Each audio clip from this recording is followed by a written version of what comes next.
आगे बढ़ते हैं। इस बीच एक बड़ी खबर, 6 इजरायली बंधक को फिर रिहा करेगा हमास। 22 फरवरी को हमास छोड़ेगा 6 इजरायली बंधक। कल 4 बंधकों के शव भी लौटाएगा हमास। अलग अलग चरणों में बंधकों को रिहा किया जाएगा, ये बड़ी खबर।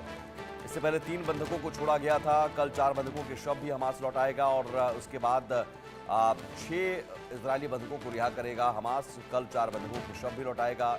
इजरायल और हमास में 19 जनवरी को बंधकों की रिहाई को लेकर सीज फायर हुआ था, जिसमें 3 फेज में बंधकों की रिहाई होनी है।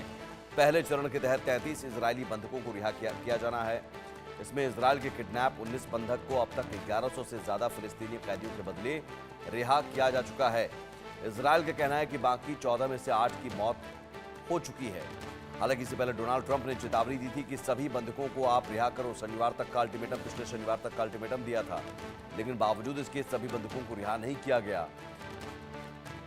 आदित्य हमारे साथ जुड़े हुए हैं। आदित्य, अभी भी बाकी जो बंधक हैं उनमें से सभी को एक साथ रिहा नहीं कर रहा है हमास। 6 इजरायली बंधकों को रिहा करेगा, यानी कि अभी हमास डोनाल्ड ट्रंप की चेतावनी से उसको कोई फर्क नहीं पड़ रहा है। ट्रंप ने जबकि अल्टीमेटम दिया था कि आप सभी बंधकों को रिहा करो, नहीं तो हम नरक के द्वार खोल देंगे। जी बिल्कुल, ये बात एक बहुत ही एक अहम बात है कि अभी भी हमास जो है पूरे सारे इजरायली बंधकों को फ्री नहीं कर रहा है। इसका इसका इसका कुछ भी कारण रह सकता है, क्योंकि हमास की तरफ से भी जो अभी जो हमास बोलता है कि अभी इजराइल जो है सीजफायर की जो सीजफायर है दोनों के बीच में, उसने सारी कंडीशंस उसने फुलफिल नहीं करी हैं।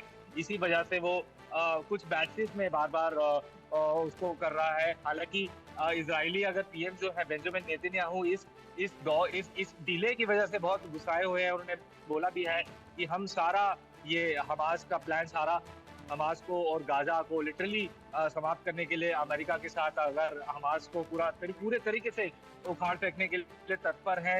अगर हमास ने इमीडिएटली सारे इजरायली बंधकों को जो है फ्री नहीं करा। हमने कुछ दिन पहले देखा, जो यूएस सेक्रेटरी ऑफ स्टेट है मार्को रूबियो, उन्होंने भी ये चीज बोली कि हमास को इमीडिएटली सारे इजरायली बंधकों को छोड़ना पड़ेगा, नहीं तो दिक्कत होगी। लेकिन उसके बाद भी ये जो तौर तरीके आजमा रहा है हमास, ये एक सोचने वाली बात है, क्यों ऐसा क्यों कर रहा है और इसके पीछे क्या वजह है। या फिर जो इजराइल का दावा है कि भाई बाकी जो 14 बंधक बचे हुए हैं उनमें से 8 की मौत हो चुकी है, उस बात को अब हमास छिपाने की कोशिश कर रहा है। उसने गलत आंकड़े ही पेश किए कि उसके पास इतने बंधक हैं।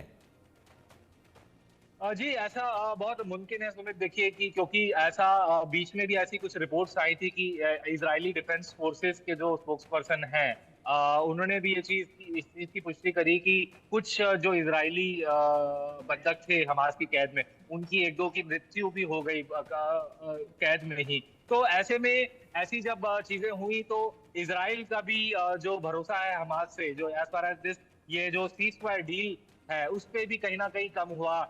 ये देखने वाली बात है कि दोनों ही साइड पे अभी थोड़ा विश्वास की कमी है। इसीलिए बार बार हम अमेरिका से भी स्टेटमेंट देख रहे हैं कि हमास को इमीडिएटली सारे हॉस्टेज रिलीज करने होंगे। जी ठीक है, बहुत शुक्रिया आदित्य आपका तमाम जानकारी के लिए।